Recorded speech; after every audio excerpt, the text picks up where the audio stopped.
Good morning friends.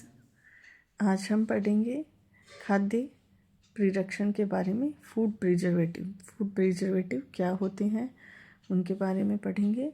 हमने last class के अंदर पढ़ा था कुछ फूड प्रिजर्वेटिव्स कौन से होते हैं, उनकी एक क्लास मैं पहले बना चुकी हूँ। और आज हम थोड़ा डिटेल में पढ़ेंगे कि फूड प्रिजर्वेशन क्या होता है, इसके क्या उद्देश्य होते हैं और कौन कौन सी विधियाँ होती हैं जिनके माध्यम से हम फूड को प्रिजर्व कर सकते हैं। तो भोजन परिरक्षण क्या होता है, सबसे पहले हम ये देखेंगे। भोज्य पदार्थों को लंबे समय तक सुरक्षित रूप से संग्रहण करने के लिए रखना, भोज्य पदार्थों के मूल आकार, किस्म एवं रूप को परिवर्तित करके या अपरिवर्तित किए बिना ही उनके पोषण मूल्यों को यथासंभव बनाए रखते हुए बिना विकृति के दीर्घ काल तक सुरक्षित रखने की विधियां एवं तकनीक को हम खाद्य परिरक्षण कहते हैं। तो मुख्यतः अगर हम आम भाषा में पढ़ें, आम भाषा में समझें तो कह सकते हैं कि खाद्य पदार्थों को लंबे समय तक सुरक्षित रखना ही क्या कहलाता है, खाद्य परिरक्षण कहलाता है।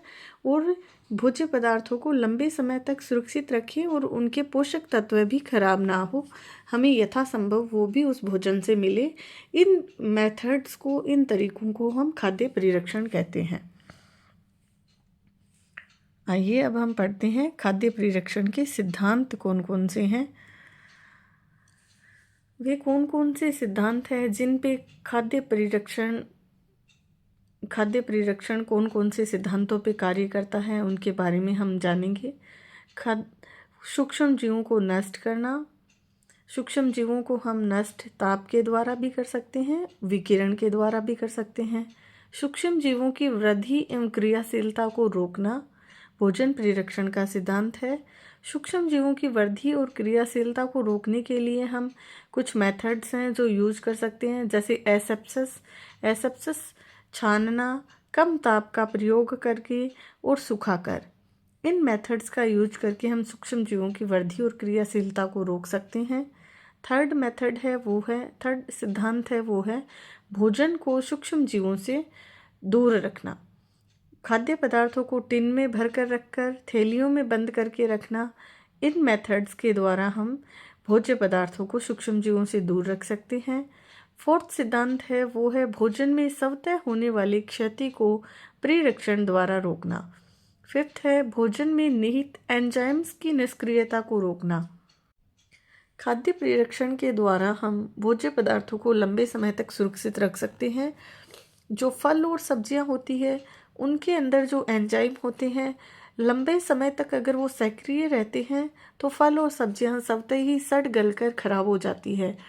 स्वतः ही उनका सड़ना और गलना से उनको बचाने के लिए हम उनमें होने वाली एंजाइम्स की क्रियाशीलता को कम कर देते हैं या उनको निष्क्रिय कर देते हैं। तो फल और सब्जियों के जो जीवन काल है उनको हम बढ़ा सकते हैं। और इसके लिए हम दो मेथड यूज कर सकते हैं। फर्स्ट है ब्लांचिंग और सेकंड है उबालना। ब्लांचिंग करने और उबालने से जो फल और सब्जियां होती हैं उनके एंजाइम निष्क्रिय हो जाते हैं और खाद्य पदार्थों को हम सुरक्षित रख सकते हैं। नेक्स्ट में सिद्धांत है जो है यांत्रिकी या भौतिकी कारणों से होने वाली क्षति को रोकना। भोज्य पदार्थों की पैकिंग करते समय या संग्रहण करते समय होने वाली क्षति से अगर हम उनको सुरक्षित रख सकते हैं, क्षति को हम रोक सकते हैं, जिससे भी खाद्य पदार्थों को हम संरक्षित कर सकते हैं। तो ये 6 हमने भोजन परिरक्षण के मुख्य सिद्धांत पढ़े। और इसके साथ ही हमने ये देखा कि इन सिद्धांतों को हम कौन सी वे विधियां हैं जिनके द्वारा हम खाद्य पदार्थों को परिरक्षित कर सकते हैं। फर्स्ट सिद्धांत हमने जो पढ़ा वो था सूक्ष्म जीवों को नष्ट करना। सेकंड, सूक्ष्म जीवों की वृद्धि एवं क्रियाशीलता को रोकना। थर्ड, भोजन को सूक्ष्म जीवों से दूर रखना। फोर्थ, भोजन में स्वतः होने वाली क्षति को परिरक्षण द्वारा रोकना। फिफ्थ, भोजन में निहित एंजाइम को निष्क्रिय करना। और सिक्स्थ जो सिद्धांत है वो है यांत्रिक या भौतिक कारणों से होने वाली क्षति को रोककर हम खाद्य पदार्थों को प्रिजर्व कर सकते हैं। नेक्स्ट हम पढ़ेंगे खाद्य परिरक्षण की हमें क्यों आवश्यकता होती है। भोजन तो हर टाइम अवेलेबल होता है, हम ताज़ा भोजन खरीद सकते हैं और ताज़ा ही यूज कर सकते हैं, तो फिर परिरक्षण की क्या। आइए अब हम जानते हैं कि खाद्य परिरक्षण की आवश्यकता हमें क्यों होती है। प्राकृतिक आपदा, बाढ़, भूकंप, अकाल से निपटने हेतु कई बार हमें ऐसी परिस्थितियों का सामना करना पड़ता है। उस टाइम अगर हमारे पास फूड स्टोरेज है तो हम इन विकट परिस्थितियों में आसानी से सामना कर सकते हैं। दूसरा है, दूसरी बार फसल को उगाने के लिए भी अनाज संग्रहण आवश्यक है ताकि फसल उगाई जा सके। इसके लिए भी भोजन का संग्रहण बीज के रूप में करना जरूरी होता है और भोजन को संग्रहण करने के लिए उनको होने वाले सूक्ष्म जीवों की हानि को या किसी भी प्रकार से वो खराब ना हो परिरक्षित करना जरूरी है। और भोजन की वर्ष भर सभी भोज्य पदार्थों की उपलब्धता बनाए रखना। कुछ फूड होते हैं जो हमें सीज़न में ही अवेलेबल होते हैं, सीज़न में ही मिलते हैं, तो बिना सीज़न के समय भी वो हमारे लिए अवेलेबल हो, ये हम भोज्य पदार्थों को प्रिजर्व करके ही अवेलेबल करवा सकते हैं।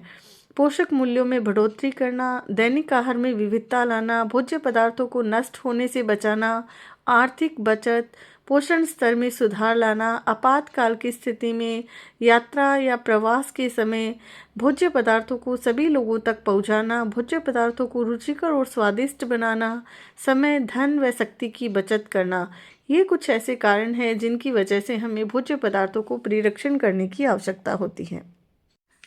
आइए अब हम पढ़ते हैं खाद्य परिरक्षण की विधियों के बारे में कि वे कौन कौन से मेथड हैं जिनके द्वारा हम खाद्य पदार्थों को परिरक्षित कर सकते हैं। तो फर्स्ट जो मेथड है वो है लो टेम्परेचर का यूज करते हुए निम्न ताप के द्वारा खाद्य पदार्थों को लंबे समय तक संरक्षित करके रखना, परिरक्षित करना। लो टेम्परेचर के अंतर्गत भी 3-4 मेथड आते हैं। तो फर्स्ट हम पढ़ेंगे प्रशीतन विधि, फ्रीजिंग मेथड के बारे में। इस विधि के द्वारा जो भोज्य पदार्थों को परिरक्षित करने के लिए जो तापमान है वो 4 डिग्री सेंटीग्रेड से 10 डिग्री सेंटीग्रेड रखा जाता है ताकि मांस, फल, दूध जल्दी खराब नहीं हो और इनको सड़ाने वाले एंजाइम तथा सूक्ष्म जीव इस तापमान पे निष्क्रिय हो जाएं। सेकंड मेथड है हिमीकरण विधि। हिमीकरण विधि पे तापमान और बहुत कम रखा जाता है। इस विधि में तापमान है वो 20 डिग्री सेंटीग्रेड से 0 डिग्री सेंटीग्रेड रखा जाता है तथा ताकि इस तापक्रम पर सूक्ष्म जीवों की वृद्धि रुक जाती है तथा भोजन सड़ने और खराब होने से बच जाता है। हिमीकरण विधि को भी हम 3 भागों में बांटते हैं।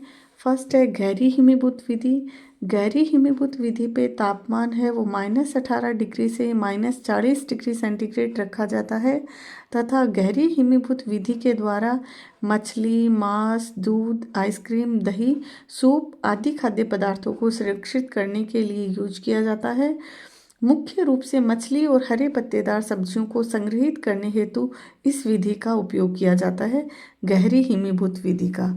नेक्स्ट जो विधि है वो है गहरी हिमीभूत विधि को भी हम 2 भागों में बांटते हैं, तीव्र गहरी हिमीभूत विधि और मंद गहरी हिमीकृत विधि।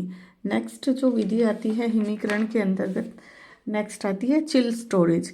चिल स्टोरेज के अंदर भोज्य पदार्थों को संरक्षित करने हेतु जो तापक्रम है वो 32 डिग्री फ़ारेनहाइट से 45 डिग्री फ़ारेनहाइट रखा जाता है तथा यहाँ चीज़ एवं पनीर को 45 डिग्री फ़ारेनहाइट पर सर्वाधिक सुरक्षित रहती हैं। अंडा, दूध, दही तथा अन्य भोज्य पदार्थों को जिन्हें अल्प समय तक रखना होता है उनका तापमान 35 डिग्री फ़ारेनहाइट से 40 डिग्री फ़ारेनहाइट रखा जाता है। ताजे फल एवं सब्जियों को 35 डिग्री फ़ारेनहाइट पे संरक्षित किया जाता है चिल स्टोरेज में। नेक्स्ट है कोल्ड स्टोरेज। कोल्ड स्टोरेज में भोज्य पदार्थों को संरक्षित रखने के लिए तापमान 0 डिग्री सेंटीग्रेड से 0 डिग्री फ़ारेनहाइट से 32 डिग्री फ़ारेनहाइट होता है। व्यापारिक स्तर पे खाद्य पदार्थों को संग्रहण करने हेतु इसका उपयोग किया जाता है। मांस, मछली, अंडा, मक्खन, सब्जियां आदि को लंबे समय तक सुरक्षित रूप से संरक्षित करने के लिए इसका यूज किया जाता है। विभिन्न वस्तुओं के संग्रहण हेतु तापक्रम, हम कुछ तापक्रम के बारे में जानेंगे। जैसे मक्खन को स्टोर करने के लिए 25 डिग्री से 30 डिग्री फ़ारेनहाइट तक 1 महीने तक पूर्ण रूप से हम सुरक्षित रख सकते हैं। मांस तथा मछली को 15 डिग्री से 18 डिग्री फ़ारेनहाइट इस तापमान पर मांस मछली को कई सप्ताह तक हम सुरक्षित रख सकते हैं। सामान्य सोलार स्टोरेज। सामान्य सोलार स्टोरेज का तापमान 15 डिग्री सेंटीग्रेड से कम होता है। इस तापमान पर सूक्ष्म जीवों की वृद्धि की गति धीमी हो जाती है। साथ ही भोजन में उपस्थित एंजाइम की क्रिया की गति भी मंद हो जाती है और खाद्य पदार्थों को हम सामान्यतः लंबे समय तक सुरक्षित रख सकते हैं, जैसे प्याज, आलू, शकरकंद, अरबी आदि। गैस संग्रहागार। भोज्य पदार्थों को दीर्घ काल तक संग्रहित करने की यह भी एक काफ़ी लोकप्रिय एवं प्रचलन विधि है। गैस का उपयोग करके भोज्य पदार्थों को सड़ने से बचाया जा सकता है। इसमें तापमान कम कर दिया जाता है तथा उसके बाद भी भोज्य पदार्थों की प्रकृति के अनुसार कार्बन डाइऑक्साइड गैस भिन्न भिन्न प्रतिशत के अंश में प्रवाहित की जाती है। फल एवं सब्जियां निरंतर जल एवं कार्बन डाइऑक्साइड निष्कासित करते रहते हैं। जल एवं कार्बन डाइऑक्साइड के बाहर निकलने से उनके भीतर कार्बन डाइऑक्साइड की मात्रा कम हो जाती है। इस कारण भोज्य पदार्थ सड़ने लग जाते हैं। तो समय समय पर कार्बन डाइऑक्साइड गैस का छिड़काव करके भोज्य पदार्थों को हम खराब होने से बचा सकते हैं। नेक्स्ट जो विधि है वो है शुष्क हिमीकरण विधि, ड्राई फ्रीजिंग मेथड। इसके द्वारा हम वास्तव में ये विधि इसको हम निर्जलीकरण तथा शीतकरण पर आधारित है। ये विधि इस विधि द्वारा जिन फलों एवं सब्जियों को संरक्षित करके रखना होता है उन्हें सर्वप्रथम गर्म करके उसमें उपस्थित नमी को कम से कम आधी मात्रा को सुखा दिया जाता है। तत्पश्चात इसका हिमीकरण किया जाता है। भोजन पकाते समय पुनः पानी डालकर उनकी मात्रा को संतुलित किया जा सकता है। नेक्स्ट ये तो जो मेथड हमने पढ़े थे वो थे लो टेम्परेचर का यूज करते हुए खाद्य पदार्थों को खराब होने से बचाना। नेक्स्ट जो मेथड हम पढ़ेंगे वो है हाई टेम्परेचर का यूज करते हुए खाद्य पदार्थों को खराब होने से बचाना, जिसमें फर्स्ट मेथड हम पढ़ेंगे पाश्चुरीकरण। पाश्चुरीकरण में 100 डिग्री सेंटीग्रेड से कम ताप पर हम खाद्य पदार्थों को, जो पाश्चुरीकरण मेथड है वो दूध और तरल आहार को संरक्षित करने के लिए मुख्यतः यूज किया जाता है। मुख्यतः इस विधि का यूज दूध को संरक्षित करने के लिए किया जाता है। दूध एक पूर्ण आहार है परंतु इसका नाम नाश अति शीघ्रता से हो जाता है। यदि दूध को उचित प्रकार से संग्रहित करके नहीं रखा जाता है तो ये 3-4 घंटे में ही खराब हो जाता है। अतः दूध को संरक्षित करने के लिए पाश्चुरीकरण की विधि को 2 टेम्परेचर पे हम यूज करते हैं। फर्स्ट है शॉर्ट टाइम के लिए हाई टेम्परेचर और सेकंड है हाई टेम्परेचर पे शॉर्ट टाइम के लिए हम इसको रखते हैं। तो फर्स्ट के अंदर जब हम शॉर्ट टाइम के लिए हाई टेम्परेचर पे रखते हैं तो 62.8 डिग्री सेंटीग्रेड पर दूध को हम 30 मिनट के लिए रखते हैं और उसके तुरंत बाद ही हम इसको ठंडा कर देते हैं। और सेकंड मेथड के अंदर 72 डिग्री सेंटीग्रेड तापमान पे खाद्य पदार्थों दूध को 15 सेकंड के लिए गर्म किया जाता है और तत्पश्चात 10 डिग्री सेंटीग्रेड से ही कम ताप पे ठंडा कर दिया जाता है। तो पाश्चुरीकरण मेथड के अंदर दूध को पहले हाई टेम्परेचर पे गर्म किया जाता है, फिर तुरंत ही कम तापमान पे ठंडा कर दिया जाता है, जिससे सूक्ष्म जीवों जो सूक्ष्म जीव हैं उनकी क्रिया को रोका जा सकता है, उनकी वृद्धि ग्रोथ को, जैसे कुछ हानिकारक बैक्टीरिया साल्मोनेला वगैरह, इनकी ग्रोथ को रोकने के लिए मुख्यतः इस मेथड का यूज किया जाता है। नेक्स्ट है 100 डिग्री से कम ताप पे पाश्चुरीकरण। थर्ड के अंदर है 100 डिग्री से अधिक तापमान पे। ये तो थी उच्च तापमान पे पाश्चुरीकरण मेथड।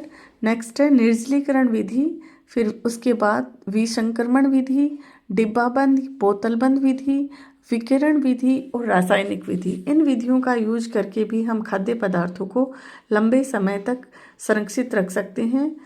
निर्जलीकरण विधि के अंतर्गत हम ये करते हैं कि खाद्य पदार्थों में से जल की मात्रा को हटा दिया जाता है। जल की मात्रा को हटाने के लिए हम प्राकृतिक धूप का यूज कर सकते हैं, या व्यापारिक स्तर पे जब हम निर्जलीकरण विधि का यूज करते हैं तो सोलार स्प्रे और ड्रम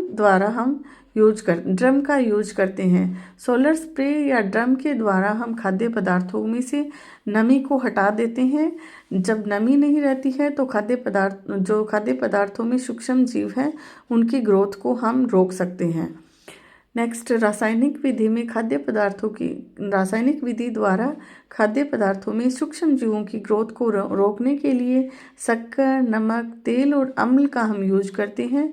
शक्कर और नमक हाई ऑस्मोटिक प्रेशर के कारण सूक्ष्म जीवों की ग्रोथ को रोकते हैं। तेल है, इसका भी जब हम अचार वगैरह बनाते हैं तब यूज करते हैं। तेल है वो सूक्ष्म जीवों तक ऑक्सीजन की सप्लाई को कट कर देता है, पहुंचने नहीं देता है। इसके द्वारा सूक्ष्म जीवों की ग्रोथ ऑटोमेटिक ही रुक जाती है। ये कुछ मेथड्स से जिनका यूज करके हम खाद्य पदार्थों को लंबे समय तक संरक्षित रख सकते हैं, उनको खराब होने से बचा सकते हैं। Thank you.